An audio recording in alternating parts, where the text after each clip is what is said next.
try natin ulit gamitin itong heatless curling rod. So yung unang video na napakita ko sa inyo to nung dumating siya, tinry ko siya agad-agad sa hair ko, pero that's impossible kasi nung araw na yon kalalagay ko lang ng serum sa buhok ko, so hindi siya e-effect. Number 1 tip ko sa inyo, kung mag-curl kayo ng buhok, whether heatless or curling iron, dapat hindi kayo mag-conditioner ng hair, wala kayong ibang nilagay kundi shampoo lang. Not bad naman ang hair ko kahit walang conditioner, tingnan nyo shiny pa rin naman, pero kailangan na nito ng treatment. So ito yung ating heatless curling rod.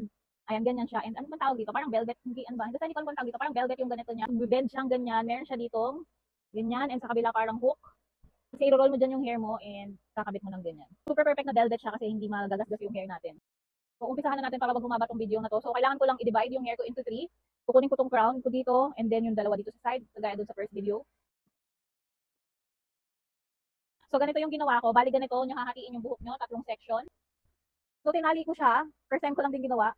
Feeling ko mas madali siyang ikabit kapag nakatali and mas secure siguro. So, i-try natin. Nakita nyo naman na nag-struggle ako sa first time kong gamitin to and feeling ko lumuluwag siya. So, naisip ko, itali ko kaya yung hair ko para hindi siya bumibitaw or parang mas secure siya. So, all you have to do is to roll your hair here. Ganyan. Make it masikip as much as possible. Like that. Pagka na-roll mo na siya, pagkakabitin mo yung dulo niya. Ayan, di ba? O, mas madali siyang i-roll or ikabit and mas secure siya, hindi siya natatanggal kung nakatali yung hair ko. And oo nga pala yung mga napanood kong gumamit dito, meron silang silk na hair cap. I think kailangan talaga yung para ma-secure yung buhok mo habang nakakabit ito, para hindi siya nagagalaw-galaw, hindi siya natatanggal. So kung bibili kayo nito, bumili rin kayo ng satin na hair cap. Gawin lang din natin dito sa kabila. Oh ha, ayan. Mas maganda to kung merong hair mousse. Hindi pa ako naka-order ng hair mousse. Hindi ko alam kung ano kaya ang mas maganda. And medyo mahal yung mga hair mousse. So, nag-research pa ako kung anong magandang brand yung bilhin. It's now 10:27 AM. Ayan, iiwanan ko yan sa hair ko. Marami pa akong gagawin. Magluluto pa ako ng lunch, naglalaba pa ako, and we'll see kung hanggang kailan natin to patatagalin. Babalikan ko na lang kayo later. It's now 4:33 PM, so may 6 hours na to. Sana lang tumalab siya, no?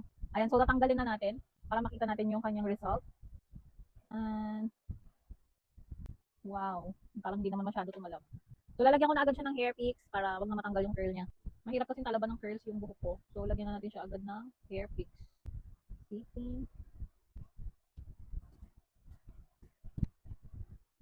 Wow. Look at that. Wavy-wavy lang siya.